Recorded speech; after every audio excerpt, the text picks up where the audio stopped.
ചതി എന്താണെന്ന് നിങ്ങൾക്ക് മനസ്സിലായി കാണും. അതിൻ്റെ ചതിയും വഞ്ചനയും എന്താണെന്ന് മനസ്സിലാക്കണമെങ്കിൽ ജൂൺ 13-ാം തീയതി അല്ലെങ്കിൽ 14-ാം തീയതിയുള്ള ഓൺലൈൻ സിനഡിൽ നമ്മുടെ 5 മെത്രാന്മാർ ഒരു വിയോജന കുറിപ്പ് കൊടുക്കുകയുണ്ടായി. ആ വിയോജന കുറിപ്പിൽ കൃത്യമായിട്ട് ചില കാര്യങ്ങൾ പറഞ്ഞിരിക്കുന്നപ്പോൾ ഈ വിയോജന കുറിപ്പ് വരും. ഇങ്ങനെ ഒരു വിയോജന കുറിപ്പ് ഓൺലൈൻ സിനഡിൽ ജൂൺ 14-ാം തീയതി വന്നാൽ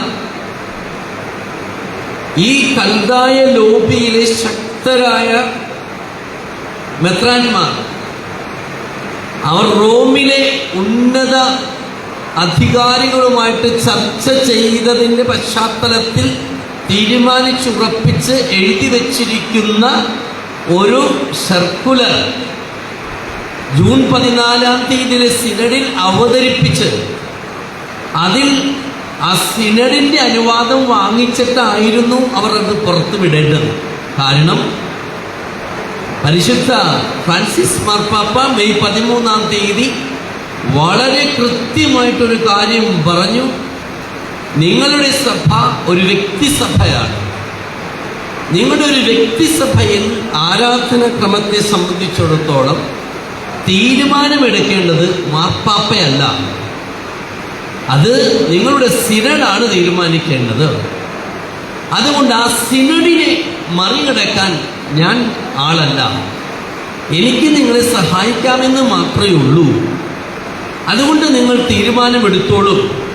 പക്ഷെ തീരുമാനമെടുക്കുമ്പോൾ ആ തീരുമാനത്തിൽ ഉൾക്കൊള്ളുന്നവരെ അതിൽ ഉൾച്ചേർത്ത് അവരുമായി ചർച്ച ചെയ്യണമെന്നും നിങ്ങൾ സുവിശേഷ മൂല്യങ്ങൾക്കനുസരിച്ച് വേണം തീരുമാനമെടുക്കണമെന്നും മാത്രവുമല്ല, ഒരു കുർബാനയുടെ അന്തസത്ത അത് എങ്ങനെ ഏത് രീതിയിൽ അർപ്പിക്കുന്നു എന്നതിലല്ല, അത് എത്ര ഫലവത്തായി എല്ലാവർക്കും കൂടി അർപ്പിക്കാൻ സാധിക്കും എന്നാണ് മാർപ്പാപ്പ പറഞ്ഞത്.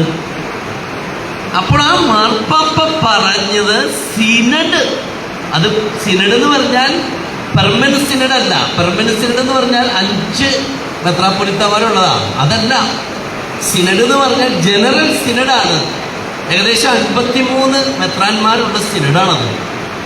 അപ്പോൾ ആ സിനഡ് ഒരുമിച്ച് കൂടി തീരുമാനിക്കേണ്ട കാര്യം ഇവർക്ക് മനസ്സിലായി. അവിടെ യോജന കുപ്പ് വരും, അവിടെ ഐക്യകണ്ഠേന ഇത് പാസ്സാക്കി പറയാൻ പറ്റില്ല. അതുകൊണ്ട് നമുക്കൊരു പണി ചെയ്യാം, ഇത് നേരത്തെ ഒന്ന് ലീക്ക് ഔട്ട് ചെയ്യിപ്പിക്കാം. അപ്പോൾ ലീക്ക് ഔട്ട് ചെയ്തു പോയി. അതുകൊണ്ട് പെട്ടെന്ന് തന്നെ സമ്മർദ്ദം ചെലുത്തി ഈ മേജർ ആർച്ച് ബിഷപ്പിനെ കൊണ്ടു അപ്പസ്റ്റോളിക് അഡ്മിനിസ്ട്രേറ്ററെ കൊണ്ട് ഒപ്പുവെപ്പിച്ച് അതിനെ ഒറിജിനലാക്കി. ഞങ്ങളുടെ അച്ഛന്മാർ ആ സർക്കുലർ നൽകിയതിനു ശേഷം നമ്മുടെ അപ്പസ്റ്റോളിക് അഡ്മിനിസ്ട്രേറ്റർ ബോസ്കോ പുത്തൂർ പിതാവിനെ കണ്ടപ്പോൾ അദ്ദേഹത്തോട് ചോദിച്ചത് ഇതാണ്, ഒരു ഡ്യൂക്രി സംഘടനയാണെങ്കിൽ പോലും പിതാവേ, ഒരു ഡ്യൂക്രി സംഘടനയിൽ എല്ലാവരും കൂടി ഒരുമിച്ച് തീരുമാനിച്ച് എല്ലാവരും കൂടി ചർച്ച ചെയ്ത് വരേണ്ട ഒരു റിപ്പോർട്ട്, അതിനെ പ്രസിഡന്റും സെക്രട്ടറിയും ട്രഷററും എല്ലാം കൂടി ചേർന്ന് ഒരു റിപ്പോർട്ട് ഉണ്ടാക്കി ആ ഒരുമിച്ചുള്ള ജനറൽ ബോഡി കൂടുന്നതിനേക്കാൾ മുമ്പ് അത്തരം റിപ്പോർട്ട് പുറത്തിറക്കിയാൽ അത് പുറത്തിറക്കിയതിന്റെ പേരിൽ തന്നെ ആ പ്രസ്ഥാനത്തിന്റെ ആ സംഘടനയുടെ പ്രസിഡന്റോ സെക്രട്ടറിയോ ആ പ്രസ്താവനയിൽ ഒപ്പുവെക്കുമോ? എന്തുകൊണ്ട് പിതാവിന് പറയാമായിരുന്നത് ജനറൽ സിനഡ് കൂടുന്നതിനേക്കാൾ മുൻപ് ഈ ഒരു സർക്കുലർ പുറത്തിറങ്ങിയത് ഞാൻ ഒപ്പുവെക്കില്ല? അതിനുള്ള ആർജവം, അതിനുള്ള സത്യസന്ധത എന്തുകൊണ്ട് പിതാവിന് ഇല്ലാതെ പോയി? മൗനമാണ്. നിങ്ങളൊന്ന് ആലോചിച്ച് നോക്ക്. നമ്മളൊരു ഡ്യൂക്രി സംഘടനയാണെങ്കിൽ പോലും അപ്പോൾ അത്രമാത്രം നമ്മുടെ സിനഡ് അധപ്പതിച്ചിരിക്കുന്നു. അപ്പോൾ അത്തരം ഒരു സിനഡിന് ഇറക്കിയ സർക്കുലറിന് നൈയാമികമായ വാലിഡിറ്റി ഇല്ല, നിയമപരമായ വാലിഡിറ്റി ഇല്ല. ആ വാലിഡിറ്റി ഇല്ല എന്നുള്ള കാര്യം പിന്നീട് ഈ മെത്രാന്മാർ 5 മെത്രാന്മാർ പുറത്തിറക്കിയ ഈ വിയോജനക്കുറിപ്പിൽ കൃത്യമായി പറഞ്ഞിട്ടുണ്ട്. അപ്പോൾ ജൂൺ 14-ാം തീയതി ഈ നേരത്തെ പുറത്തിറക്കിയ സർക്കുലറിന് സിനഡ് അംഗീകാരം കൊടുത്തിട്ടില്ല. അതിന്റെ തമാശ നിങ്ങൾ നോക്കൂ, എന്തെല്ലാം തമാശ ഉണ്ടെന്ന്. ഞങ്ങൾ പിതാക്കന്മാരോട് ചോദിച്ചു, ഇതിന് നിങ്ങൾ അംഗീകാരം കൊടുത്തോ? അപ്പൊ പിതാക്കന്മാർ പറയുന്നത്, ഉണ്ടാണ് അതിനെങ്ങനെ അംഗീകാരം കൊടുക്കണേ? സിനഡ് ഒരുമിച്ച് കൂടുന്നതിനേക്കാൾ മുൻപ് പുറത്തിറക്കിയ സാധനത്തിന് അംഗീകാരം കൊടുക്കണേന് അർത്ഥമില്ല. അപ്പോൾ സിനഡിന്റെ അംഗീകാരമില്ലാത്ത ഒരു സർക്കുലർ ആയതിനാൽ അതിന് നൈയാമികമായ വാലിഡിറ്റി ഇല്ല എന്ന് നിങ്ങൾ മനസ്സിലാക്കണം. അപ്പോൾ ആ നൈയാമികമായ വാലിഡിറ്റി ഇല്ലാത്തത് കൊണ്ട് ഞങ്ങൾ ജൂലൈ 3-ന് ശേഷം എന്ത് സംഭവിക്കും? ഞങ്ങൾ 400 വൈദികർ ഈ സർക്കുലറിനെതിരെ പേഴ്സൺ ടു പേഴ്സൺ വ്യക്തിപരമായിട്ട് ഓരോരുത്തരും മേജർ ആർച്ച് ബിഷപ്പിനും അപ്പസ്തോലിക് അഡ്മിനിസ്ട്രേറ്റർക്കും റിവ്യൂ പെറ്റീഷൻ അയച്ചിട്ടുണ്ട്. റിവ്യൂ പെറ്റീഷൻ എന്ന് പറഞ്ഞാൽ ഞങ്ങൾക്കിതിന് പരാതിയുണ്ട്, ഈ റിപ്പോർട്ട്, ഈ സർക്കുലർ സത്യസന്ധമല്ല, കാനോനികമായിട്ട് ഇതിന് നിലനിൽപ്പില്ല, അതിനവർ മറുപടി തരണം. അതിന് അവർ മറുപടി തന്നാൽ പിന്നീട് ഫർദർ ഞങ്ങൾക്ക് സുപ്രീം കോടതി, സഭയുടെ സുപ്രീം കോടതിയായ സിഞ്ഞത്തൂര വരെ പോകാം. നിങ്ങൾക്ക് മനസ്സിലായോ? മറ്റൊരു കാര്യം അച്ഛന്മാർ ചെയ്തിട്ടുണ്ട്.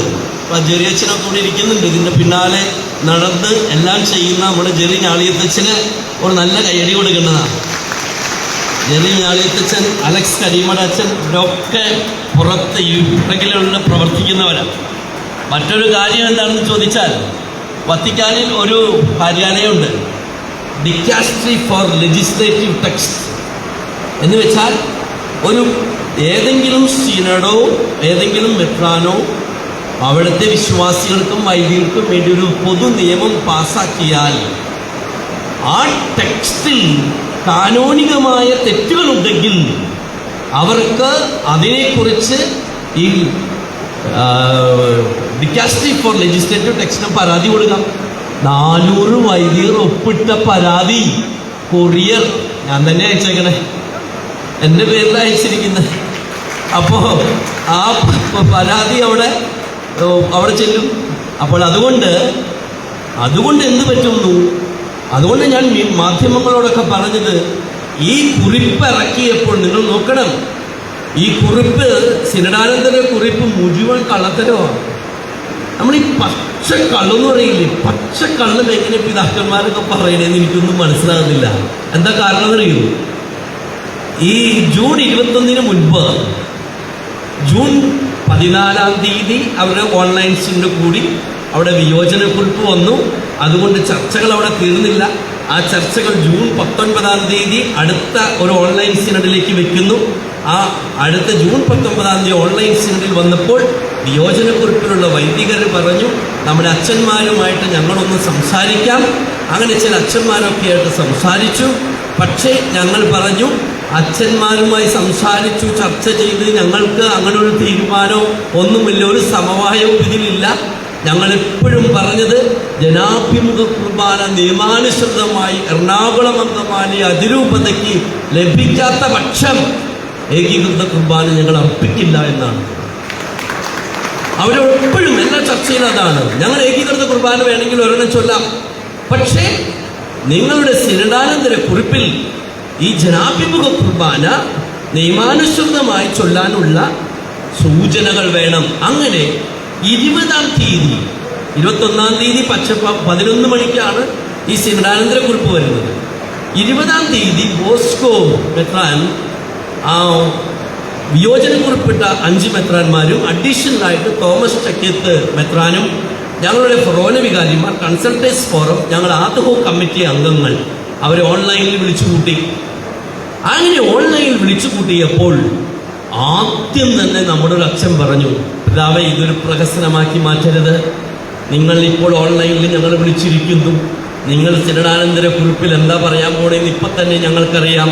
അച്ഛന്മാരുമായിട്ട് ചർച്ച ചെയ്തതിൻ്റെ വെളിച്ചത്തിൽ ഒരു ദിവസം ഞായറാഴ്ച കടമുള്ള ദിവസം ഏകീകൃത കുർബാന ചൊല്ലാം എന്ന് നിങ്ങൾ രേഖപ്പെടുത്തും. അത് സത്യസന്ധമല്ല, അതിനാണെങ്കിൽ ഞങ്ങളില്ല, ഞങ്ങളെ ചർച്ചയ്ക്ക് വിളിച്ചേക്കുന്നു. അപ്പോൾ പിതാവ് പറഞ്ഞു, ഇത് ചർച്ചയല്ല, ഇത് സിനഡിൻ്റെ ചില കാര്യങ്ങൾ, നിർദ്ദേശങ്ങൾ നിങ്ങളുടെ മുമ്പിൽ വെക്കുന്നു, നിങ്ങളുടെ ഒപ്പീനിയൻ അറിയാനാണ്, ചർച്ചകളില്ല എന്ന് പറഞ്ഞു. അങ്ങനെ 3 മണിക്കൂർ, 9 മണി തുടങ്ങി, 20-ാം തീയതി 9 മണി തുടങ്ങി 11 മണി വരെ ചർച്ച ചെയ്തപ്പോൾ ഈ ബോസ്കോ പുത്തൂർ നമ്മുടെ അപ്പസ്റ്റോലിക് അഡ്മിനിസ്ട്രേറ്ററോട് ഞങ്ങൾ പറഞ്ഞു, ഈ സിനഡാനന്തരക്കുറിപ്പ് ഡെഫിനറ്റ് ആയിട്ട് ഉണ്ടാകേണ്ട ഒരു കാര്യമുണ്ട്. അത് ജനാഭിമുഖ കുർബാന നിയമാനുസൃതമായി ചൊല്ലാം. കാരണം ഞങ്ങളുടെ പല പള്ളികളും കോടതികളിൽ കേസുകളിലാണ്. അപ്പോൾ പറഞ്ഞു, തീർച്ചയായിട്ടും അങ്ങനൊരു സൂചന ഉണ്ടാകും. ഞങ്ങൾ വക്കീലിൻ്റെ കൂടത്ത് സർക്കുലർ ഈ കുറിപ്പ് ഓൾറെഡി എഴുതിയിട്ടുണ്ട്. പക്ഷേ ഇത്തരം കാര്യങ്ങൾ കൂടി ചേർത്ത് വക്കീലന്മാരെയൊക്കെ കാണിച്ച്, അവർ കാണിച്ചു കൊടുത്ത വക്കീൽ MTNSൻ്റെ വക്കീൽമാരായിരുന്നു എന്ന് മാത്രം. നിങ്ങൾക്ക് മനസ്സിലായ ചതി? അപ്പോൾ നമ്മൾ കൃത്യം, അതുകൊണ്ട് എന്ത് പറ്റി? ജനങ്ങളെ തെറ്റിദ്ധരിപ്പിച്ചു. എന്തുകൊണ്ട് രാത്രി 11 മണിക്ക് അവർ സർക്കുലർ പ്രസിദ്ധീകരിച്ചു? എങ്ങനെ മലയാള മനോരമയുടെ ഫ്രണ്ട് പേജിൽ വന്നു?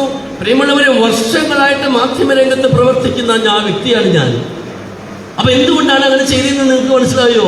ഇപ്പോഴെല്ലാ കുറിപ്പുകളും പച്ചപ്പാതിരിക്കുക അവരിറക്കുന്നത്.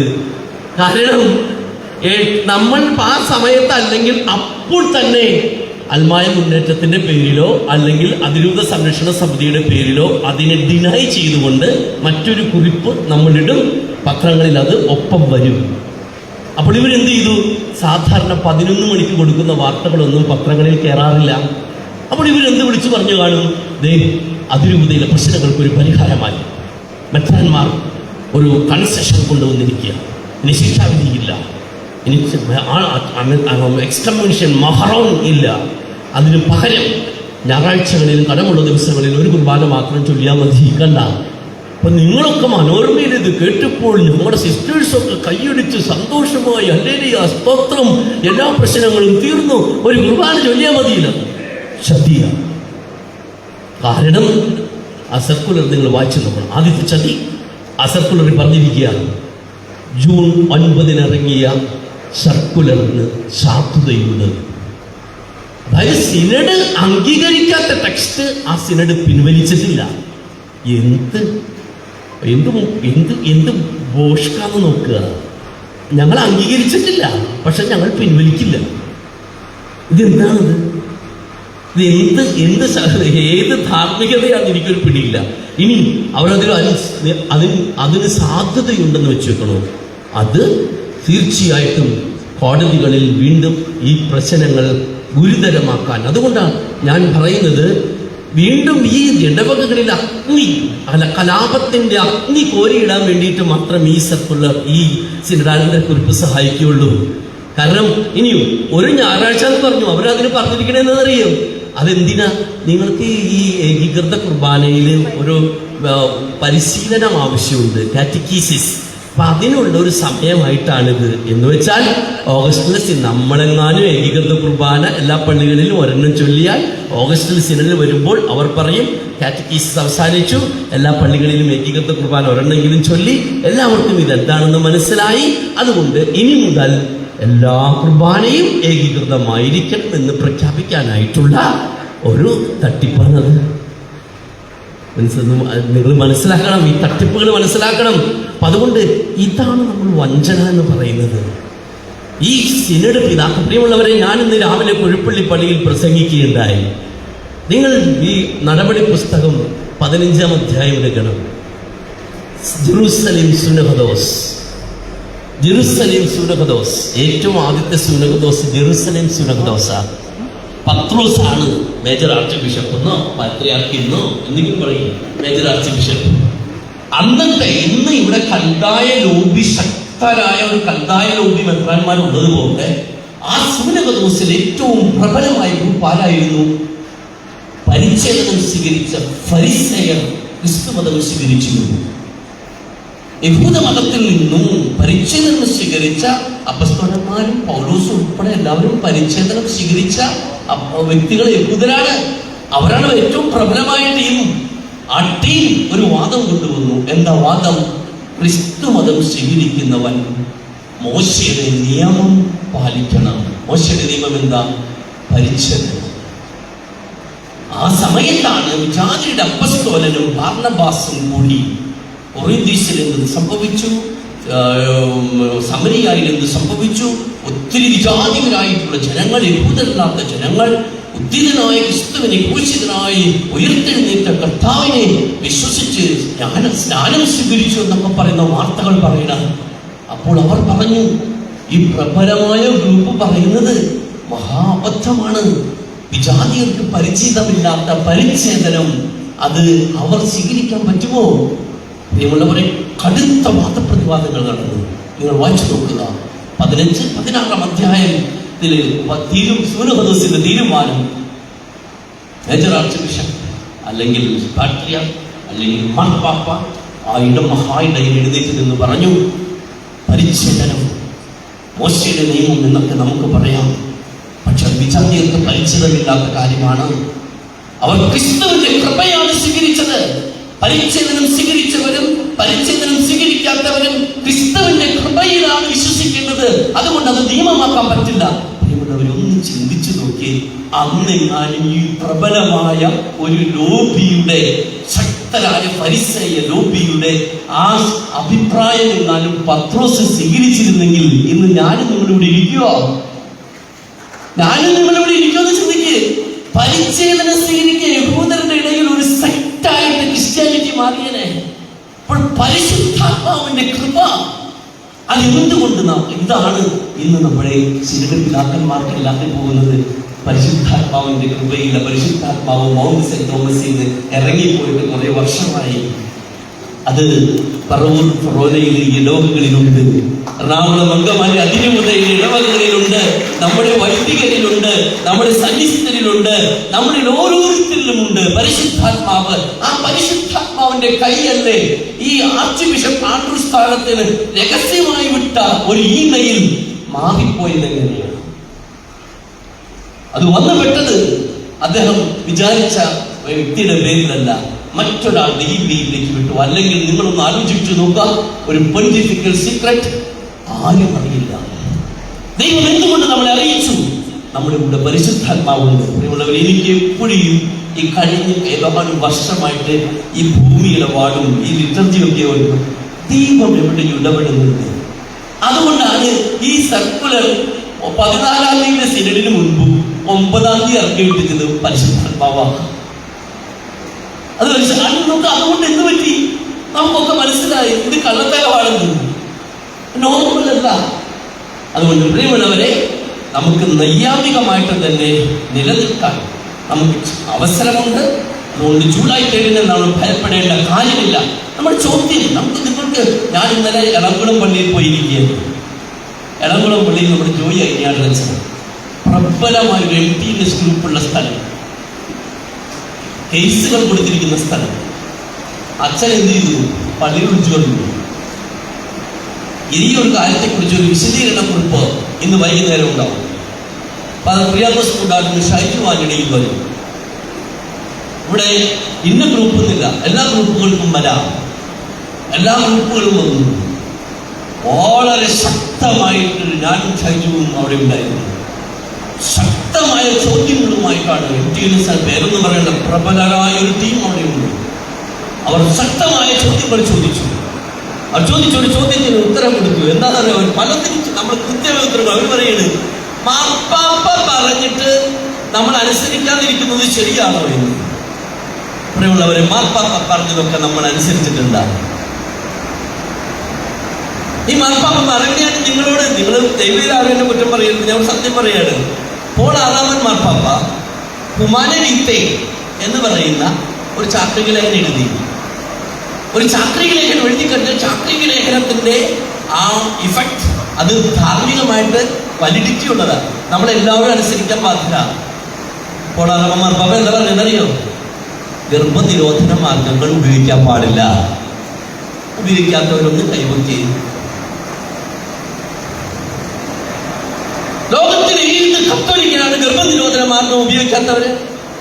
അത് പാപമാണെന്നാണ് പോൾ 6-ാമൻ മാർപ്പാപ്പ ഹുമാനവിത്തെ ചാക്രിക ലേഖനത്തിൽ എഴുതി വെച്ചത്. ആ മാർപ്പാപ്പയെ നമ്മൾ അനുസരിച്ചോ? ഇല്ല. പ്രായോഗികമായിട്ട് അനുസരിക്കാൻ പറ്റിയ കാര്യമല്ലാത്തതുകൊണ്ട് അനുസരിച്ചില്ല, അല്ലേ? ശരിയല്ലേ?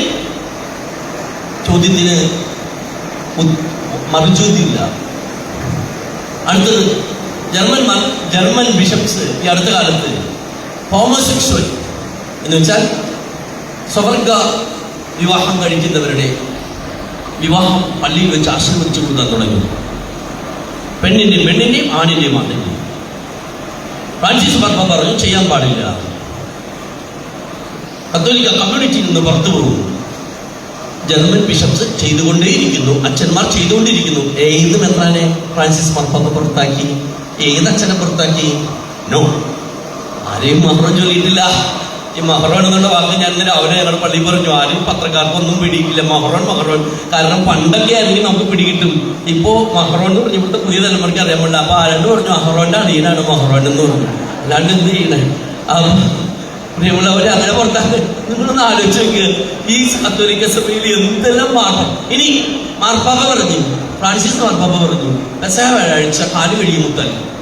ആ കാല് കഴിയുമുത്തൽ 12 പുരുഷന്മാരുടേതാണെന്ന് ആയിരുന്നു ആദ്യം. നിയമം മാറ്റി 12 പേർ. എന്റെ മാർപ്പാപ്പ തന്നെ ജയിലിൽ പോയി സ്ത്രീകളുടെ കാലുകഴി മുത്തി. ലത്തീൻ രീതിയിലുള്ള എല്ലാവരും സ്ത്രീകളുടെ അച്ഛന്മാര് സ്ത്രീകളുടെ കാലുകഴി മുത്തിയിട്ട് ഒരു കുഴപ്പമില്ല. സീറോ മലബാർ വൈദിക സഭ തീരുമാനമെടുത്ത് മൗണ്ടിൽ നിന്ന്, എന്താ, ഞങ്ങൾ പൗരസ്ത്യരാണ്, ഞങ്ങൾ സ്ത്രീകളുടെ കാലിൽ ചുംബിച്ചാൽ അതിലേക്ക് ഗർഭം ധരിച്ചു പോയാൽ എന്ത് ചെയ്യും? ഞാൻ ഒന്ന് ആലോചിച്ച് നോക്കി. നിങ്ങളൊന്ന് ആലോചിച്ച് നോക്കിയേ. ഇതാണ് സീറോ മലബാർ സഭ. വേണ്ട, നമ്മൾ സ്ത്രീകളുടെ കാല് കഴിയും മുത്തണ്ട. കഴിഞ്ഞ ദിവസം പെസഹ വ്യാഴാഴ്ച നമ്മുടെ യോയോ എന്ന് പറയുന്ന നമ്മുടെ പനവേലി ജെയിംസ് പനവേലിയച്ഛൻ, അവിടെയുള്ള ഫാമിലി യൂണിറ്റിന്റെ 10 പേര്, പെണ്ണുണ്ട് ആണുണ്ട് എല്ലാവരും ഉണ്ട്, ചെറുപ്പക്കാരുണ്ട്, വല്യമ്മമാരുണ്ട്, എല്ലാവരും കാല് കഴിയും മുത്തിയ. ഒരു കുഴപ്പമുണ്ടായില്ല, ആർക്കും ഒരു കുഴപ്പമുണ്ടായില്ല. എന്ത് മനസ്സിലായ? ഇനി ഫ്രാൻസിസ് ബെനഡിക്ട് 16 മാർപ്പാപ്പ പറഞ്ഞു, ജോസഫ് റാറ്റ്സിംഗ് എന്നാണ് അദ്ദേഹത്തിന്റെ പേര്. അതുകൊണ്ട് ഔസപിതാവിനെ നമ്മുടെ കുർബാനയിൽ ഔസപിതാവിന്റെ പേര് പറയണമെന്ന് പറഞ്ഞു. നമ്മുടെ മൗണ്ടിൽ ഞാൻ ആ ചർച്ചയിലുണ്ടായിരുന്നത്. ഇവരെല്ലാവരും എതിർത്തു. ഞാനന്ന് CLC യിലുണ്ട്. CLC എന്ന് പറഞ്ഞാൽ സംഘടനയല്ല, സെൻട്രൽ ലിറ്ററേച്ചർ കമ്മിറ്റിയിലുണ്ട്. ഞങ്ങളവിടെ ചർച്ച ചെയ്ത് ഈ കൽദായക്കാരൻ ചൊട്ടയ്ക്ക് സമ്മതിക്കില്ല. ഔസപിതാവിന്റെ പേര് പറയാൻ പറ്റില്ല. മാതാവിന്റെ പേര് പറഞ്ഞു, ഔസപിതാവിന്റെ പേര് പറഞ്ഞു. എന്തോ അലർജി ഔസപിതാവിനോട്. നിങ്ങക്ക് മനസ്സിലായോ? പണ്ടത്തെ അഭിനച്ചന്റെ പാട്ടിലിങ്ങനെ ഉണ്ടല്ലോ, കന്യമേരി. അതിന്റെ മറുപടി എന്താ പറയുന്നത്? വല്ലഭനാം അല്ലെ, മാതാവിന്റെ വല്ലഭനാം ഔസപിതാവിനെ ഓർക്കുന്നുണ്ടോ? അത് ആബേലച്ചൻ 68 കുർബാനയ്ക്ക് എഴുതി വെച്ചിട്ടുണ്ട്. മാർപ്പാപ്പ പറയുന്നേക്കാളും മുൻപ് തന്നെ ഔസപിതാവിന്റെ പേര് ചേർത്ത സഭയാണ് സീറോ മലബാർ സഭ. എന്നിട്ട് ഇവിടെ നിന്നിട്ട് പറയുന്നത് ഔസപിതാവിന്റെ പേര് ചേർക്കാൻ പറ്റും. നിങ്ങൾ നോക്കുക, ഇപ്പോഴും ചേനാശ്ശേരി കാഞ്ഞിരപ്പള്ളിയിൽ ആ പ്രാർത്ഥന ചൊല്ലുമ്പോൾ ഔസപിതാവിനെ ചേർക്കാറില്ല, ഔസപിതാവിനെ ചേർക്കില്ല, മാതാവ് മാത്രമേ ഉള്ളൂ. അപ്പോ എത്ര കാര്യങ്ങളാണ് ഈ മാർപ്പാപ്പ പറഞ്ഞിട്ട് നമ്മുടെ സിനഡ് ചെയ്യാത്തത്. എന്നിട്ട് ഇപ്പൊ പറയണു നമ്മുടെ ഒരു കാര്യം മാത്രം മാർപ്പാപ്പ പറഞ്ഞു. ഇനി എന്റെ പുറത്തേക്ക് കയറണ്ട, നിങ്ങളുടെ സിനഡായി, നിങ്ങൾ സിനഡ് തീരുമാനിക്കട്ടെ എന്ന് പറഞ്ഞു. പ്രിയമുള്ളവരെ, ഇത് ശുദ്ധമായിട്ടുള്ളൊരു ചതിപ്രയോഗങ്ങളാണ്. കഴിഞ്ഞ 100 വർഷമായി എറണാകുളം അങ്കമാലി രൂപതയോട് കാണിക്കുന്ന ഒരു വലിയ ചതിയാണെന്ന് ഓർക്കണം. ഈ ചതിക്ക് നമ്മൾ കൂട്ടുനിൽക്കാൻ പാടില്ല. ക്രിസ്തു സത്യമാണ്, ക്രിസ്തു നീതിയാണ്, ക്രിസ്തു ധാർമ്മികതയാണ്. സത്യവും ധാർമ്മികതയും ഇല്ലാതെ എങ്ങനെയാണ് ക്രിസ്ത്യാനിറ്റി നിലനിൽക്കുക എന്ന് എനിക്ക് മനസ്സിലാകുന്നില്ല. അനുസരണം, എന്തനുസരണം? ദയവ് ചെയ്ത് ഇതൊക്കെ കേൾക്കുമ്പോൾ നിങ്ങൾ പെട്ടെന്ന് അനുസരണം വിലയേക്കാൾ ശ്രേഷ്ഠം. പ്രിയമുള്ളവർ, ദയവ് ചെയ്ത് വീട്ടിൽ പോയിട്ട് നിങ്ങളൊന്ന് അല്പം പഠിക്കുക. 1 സാമുവേൽ അധ്യായം 15 വായിക്കാം. എന്താ അതിന്റെ അർത്ഥം? അവിടെയാണ് ഈ അനുസരണം വിലയേക്കാൾ. എന്താ അതിന്റെ കാരണമെന്ന് നിങ്ങൾക്ക് അറിയാമോ? നിങ്ങൾ ഈ MTNSകാരൊക്കെ അനുസരണയ്ക്ക് വേണ്ടിയേക്കാൾ ശ്രേഷ്ഠം. എപ്പോഴാണ് ഇത് സംഭവിച്ചത്? ഈ അനുസരണം വിലയേക്കാൾ ശ്രേഷ്ഠം എന്ന് പറഞ്ഞാൽ പഴയ നിയമത്തിലെ എന്റെ ഓർമ്മ ശരിയാണെങ്കിൽ 1 സാമുവേൽ അധ്യായം 15. അതായത് ശൗൽ ആദ്യത്തെ ഇസ്രായേൽ രാജാവിനോട് ദൈവം പറയുക, അമലോക്യരുമായിട്ട് യുദ്ധം ചെയ്യുക. അമലോക്യരെ യുദ്ധം ചെയ്യുമ്പോൾ നിങ്ങൾ കാര്യം ശ്രദ്ധിക്കണം, അവരൊന്നും അവശേഷിപ്പിക്കാൻ പാടില്ല. അവർ കഴുതക്കുട്ടിയും കഴുതേനെയും കാളേനെയും എല്ലാത്തിനും ഉന്മൂലം നശിപ്പിക്കാനും പറഞ്ഞു ദൈവം. അങ്ങനെ സാമുവേൽ ചെന്ന് സാമുവേലിനോട് പറഞ്ഞു, അവരൊക്കെ വേണ്ടി യുദ്ധം ചെയ്യാൻ കർത്താവ് പറയുന്നു, ഒന്നിനെയും എടുക്കാൻ പാടില്ല, അവരോടൊരു വസ്തു എടുക്കാൻ പാടില്ല. അമലോക്യരുമായി യുദ്ധം ചെയ്ത് വിജയിച്ചു. ദൈവം സാമുവേലിനോട് പറഞ്ഞു, അമലോക്യരുമായിട്ട് യുദ്ധം ചെയ്തു, പക്ഷേ ശൗൽ എന്നെ അനുസരിച്ചിട്ടില്ല, വാക്ക് തെറ്റിച്ചിട്ടുണ്ട്, നീ അവനോട് പോയി ചോദിക്കുക.